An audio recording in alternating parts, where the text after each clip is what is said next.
क्या 15 साल बाद सरकारी सतह पर पाक अफगान मुज़ाकरात की बहाली को जियो स्ट्रेटेजिक कॉन्टेक्स्ट में गैर मामूली समझेंगे या इसे एक पॉलिटिकल चेंज का फॉर्मल इम्पैक्ट जानेंगे? जी जी जी बिल्कुल। देखिए, this is very important time Pakistan के और बांग्लादेश की रिलेशनशिप का।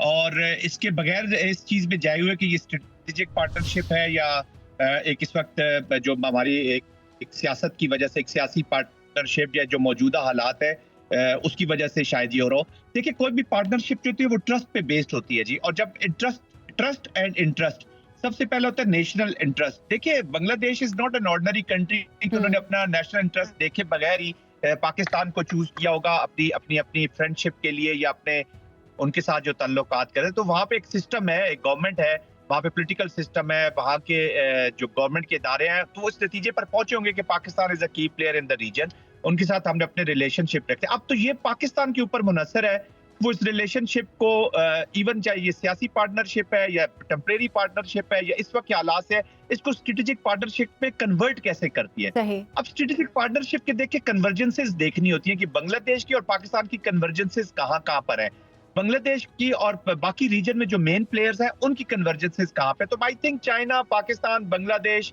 उसके अलावा जो अभी भारत की जो सप्रेशन, ओप्रेशन और उनकी जो हिंदुत्व माइंडसेट की एप्लीकेशन रीजन पे हुई है, there are more nations also जो कोलैबोरेशन की तरफ जाना चाहती है। क्योंकि पूरा रीजन जो है इस वक्त टेररिज्म की नजर हुआ है, पूरा रीजन जो है वो भारत की जो जारहाना पॉलिसीज हैं उनकी नजर हुआ है। एक उनकी इंटिमिडेशन कोरियन की जो पॉलिसी है उसके खिलाफ इकट्ठा होकर तरक्की करना चाहता है। तो पाकिस्तान और बांग्लादेश की फ्रेंडशिप जो है वो किसी के मुल्क के खिलाफ तो है नहीं जी, ये भारत के खिलाफ कोई अलायंस तो बन नहीं रहा, ये म्यूचुअल बेनिफिट्स की है। अनफॉर्चुनेटली हमारे पास्ट में इतना झूठ बोला गया भारत की तरफ से, और 71 के जो सामने है, मैं उसमें जाना नहीं चाहता, लेकिन पाकिस्तान उनके साथ कल्चर शेयर करता है। हमारी जो आज आजादी है, ये कई ऐसे लीडर्स हैं जो उस हिस्से से ताल्लुक रखते थे पाकिस्तान के, जिन्होंने बहुत ज्यादा स्ट्रगल की। तो हम भी ओ एवरी जो हमारी आजादी है, हमारी सॉवरेनिटी की जो चीजें जो शुरू में चलती आई हैं, वी ओ देम ऑल। तो हमारी उनकी बहुत हमारे मेहरबानियां हैं उनकी हमारे ऊपर। और फिर 71 का जो हुआ वाकयात हुए उसमें मैं हिस्ट्री में जाना नहीं चाहता। I think this is the time to move forward, एक तवाना, बेहतर और स्ट्रॉन्ग इंडिपेंडेंट मैं कहूंगा फॉरेन पॉलिसी, मिलिट्री पॉलिसी के साथ वाला बांग्लादेश न सिर्फ पाकिस्तान के लिए अच्छा है बल्कि पूरे रीजन के लिए बहुत जरूरी है। बिल्कुल ठीक कहा आपने। अच्छा, जुलाई इनकलाब के बाद बांग्लादेश अपनी शनाख्त के सफ़र पर है और वो शनाख्त जो 54 साल तक बंगला कौमियत की जंजीर में हिंदुस्तान से बंधे रहने के बावजूद उनको नहीं मिल सकी थी। क्या पाकिस्तान से बढ़ती कुर्बतें शनाख्त के इस सफ़र में ढाका की मिली तरजीहात की वजह से हैं या फिर इलाकाई सियासत या दिफाई ज़रूरियात इसका पस मंज़र है? देखिए, वहां पे अवेकनिंग है जी। जो यूथ है बांग्लादेश का वो अपनी आइडेंटिटी समझता था कि गुम हो गया, उनकी शनाख्त, जैसे आपने बिल्कुल बहुत अच्छा सवाल किया कि शनाख्त क्या उनके इश्यूज थे। वो समझते थे कि जो भारत की स्टूज थी, जो हसीना वाजिद थी, वो बांग्लादेश की वजीर आजम तो थी नहीं, वो एक स्टूज थी, एक बोगी थी, भारत की एक नुमाइंदा थी। भारतीय पॉलिसीज, चाहे वो उनकी फॉरेन पॉलिसी हो, मिलिट्री पॉलिसी हो और बाकी फॉर दैट मैटर। अब वहां की बांग्लादेश की यूथ ने ये समझा कि ये तो न सिर्फ अब हमारी पॉलिसीज चेंज करना चाहते हैं, ये तो अब हमारा तर्ज हयात भी बदलना चाहते हैं। बिल्कुल ऐसे। देवर फाइंडिंग ऐसी है ना, घर आपका हो, आप उसमें रहते हो, लेकिन आपका जो पड़ोसी है वो आके आपकी पॉलिसीज, आपका वालिद भी खामोश हो, आपकी वालदा भी खामोश हो, लेकिन वो आपका पड़ोसी आपको बताएगा कि आपने कैसे रहना। तो बांग्लादेश की जो यूथ है उसने इसको लिया नहीं है जी। अब पाकिस्तान के साथ जो उनकी कुर्बतें बढ़ रही हैं, देखिए वो समझते हैं कि हमें झूठ बताया गया। वहां पे देखे दो नेशन थ्योरी ने दोबारा जन्म लिया और उसने साबित किया कि वो थ्योरी उस वक्त भी ठीक थी और आज भी सही है, क्योंकि मुसलमानों के हकूक खत्म किए जा रहे थे। बांग्लादेश का जो बनना था, जो उस पे भारत बहुत शादमाने बजाता था कि जी वो देखे टूट गया है, तो जो टू नेशन थ्योरी बेस्ड जो आइडियोलॉजी की बेस थी पाकिस्तान बनने की, वो तो खत्म हो गया। वो खत्म नहीं, वो बीच में दबी रही है, लेकिन वो सामने आई है। तो I think Bangladesh will have more identity, more recognition. Amazing अवाम है जी वहां की। Bangladesh is not an ordinary country, amazing लोग हैं। अब वो एक्सप्रेस करेंगे अपनी एस्पिरेशंस, अपनी विल के मुताबिक जिंदगी गुजारेंगे, तो दैट इज वेरी इंपॉर्टेंट। ये बांग्लादेश का अपना नंबर 1 इंटरेस्ट है। बिल्कुल आपने ठीक कहा। अच्छा, वजीर खारजा इसहाक डार से बांग्लादेश का दौरा कर रहे हैं। वजीर खारजा का ये दौरा मुआशी, दिफाई और फौजी लिहाज से दोनों मुल्कों के लिए किस हद तक मुफीद साबित हो सकता है? जी देखिए, बहुत अच्छी अंडरस्टैंडिंग के साथ चीजें चल रही हैं। ऑलरेडी आपने देखा होगा कि इकोनॉमिक्स फील्ड में भी काफी बातचीत हो रही है। राइस अभी पिछले दिनों गया है वहां पे, जो पहले रुकी हुई थी हमारी शिपमेंट, हमारे और बहुत कोलैबोरेशन इकोनॉमिक्स। अब मिलिट्री में आपको याद होगा लेफ्टिनेंट जनरल वकार यहाँ पे आए हुए थे, उन्होंने कंप्रिहेंसिव मुलाकातें की, उनके चीफ ऑफ स्टाफ जो थे उन्होंने आर्मी चीफ से मिले, चेयरमैन जॉइंट से मिले, एयर चीफ से मिले, नेवल चीफ से मिले, उन्होंने GF-17 में इंटरेस्ट शो किया है। पाकिस्तान के साथ कोलैबोरेशन में पाकिस्तान और बांग्लादेश देखें ऑलरेडी हम इकट्ठा काम करते हैं, बहुत ज्यादा करते रहे यूनाइटेड नेशन के बीच में, तो हमारी मिलिट्री टू मिलिट्री एक दूसरे की बहुत अच्छी अंडरस्टैंडिंग है जी। वी अंडरस्टैंड ईच अदर, हमें एक दूसरे के खतरात का पता है, सिक्योरिटी चैलेंजेस का पता है। तो जो टेररिज्म की जो डोमेन है इसके बीच में हम एक दूसरे की कैपेसिटी बिल्ड कर सकते हैं, एक दूसरे को सपोर्ट कर सकते हैं। क्रॉस ट्रेनिंग में हमारे बहुत अच्छे नताइज सामने आ सकते हैं। ऑलरेडी हमारे ऑफिसर्स वहां पे कोर्सेज पे जाते हैं, उनके ऑफिसर्स यहाँ पे आते हैं।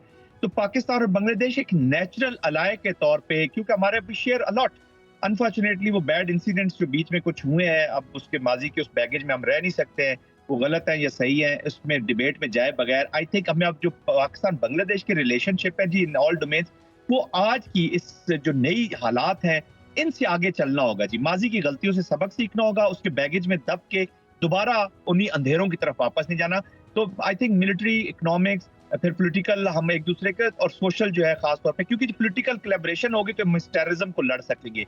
इस्लामोफोबिया का जो चीजें चल रही है, जो हेट चल रही है मुसलमानों के खिलाफ, तो Bangladesh is a meaningful country, Pakistan is a meaningful country. और ये जो मिड पावर्स होती है ना जी, ये जब आपस में कोलैबोरेट करती है तो इनकी सपोर्ट एक दूसरे को अश्योर्ड सपोर्ट होती है, क्योंकि उसमें गर्ज नहीं होती, उसमें इतने अपने जाती इंटरेस्ट नहीं होते, mutual benefits of the people of this region होंगे तो हम बहुत अच्छे तरीके से आगे चलेंगे। अच्छा, बिल्कुल आपने सही बात की है। अच्छा, भारतीय मीडिया बांग्लादेश की जानिब से मुआफ़ी और दीगर मुतालिबात को बुनियाद बनाकर पाकिस्तानी फॉरेन सेक्रेटरी के दौरे के गैर मामूली असरात को कम करने की कोशिश कर रहा है। आपसे जानना चाहूँगी कि ढाका के लिए इन मुतालिबात की गहराई कितनी है? क्या ये सिर्फ रस्मी मुतालिबात हैं जो असूली मौक़िफ़ का इज़हार है, या संजीदा डिमांड्स जिनको पूरे किए बगैर दोनों मुल्क आगे नहीं बढ़ सकते?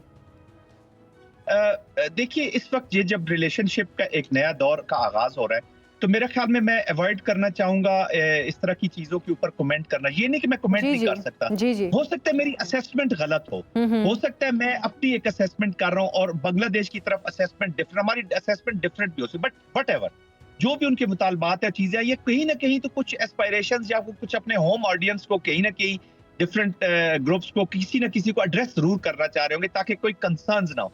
तो इनसे घबराने की जरूरत नहीं है। भारत तो एक स्पॉइलर है, भारत का तो टोटल काम है कि वो इस रीजन की स्टेबिलिटी के खिलाफ इस कोलैबोरेशन, क्योंकि उनका बहुत बड़ा वो उनको हजीमत उठानी पड़ी है जी।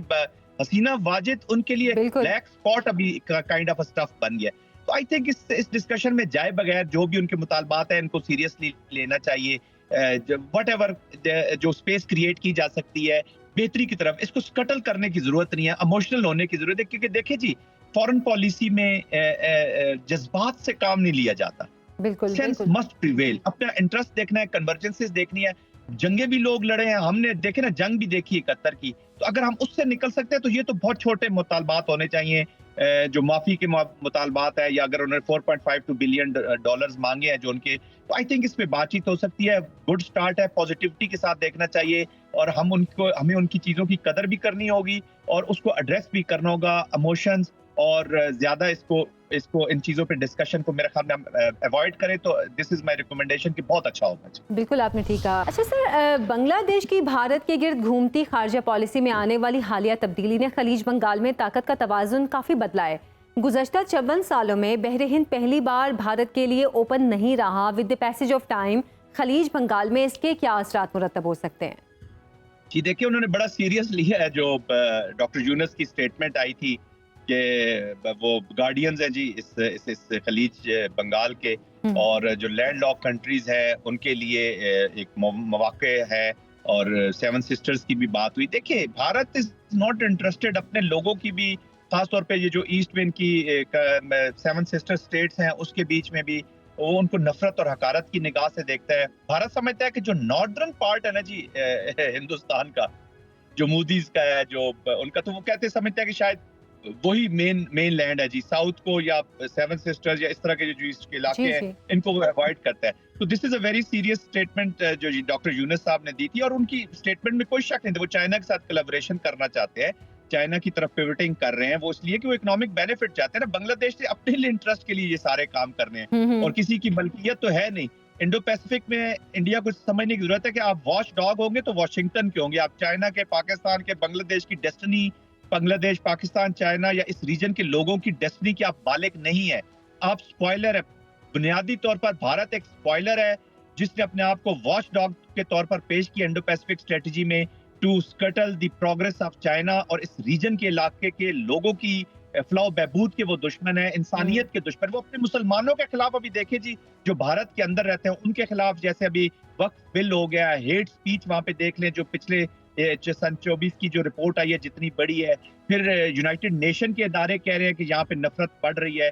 तो ये हिंदुत्व की एप्लीकेशन है। मैं हिंदू मजहब को बुरा नहीं कह रहा, लेकिन हिंदुत्व की एप्लीकेशन जरूर हुई है। वो चाहते हैं कि जी एक अखंड भारत हो, तो वो मालिक नहीं बन गया इसका। यही तो उसको अभी मैं कह रहा हूँ ना, हजीमत उठाना पड़ रही है कि वो जो चीज कर रहा है चीजें उसके अगेंस्ट होती जा रही है। बहुत बहुत शुक्रिया जाहिद महमूद साहब आपके वक्त का।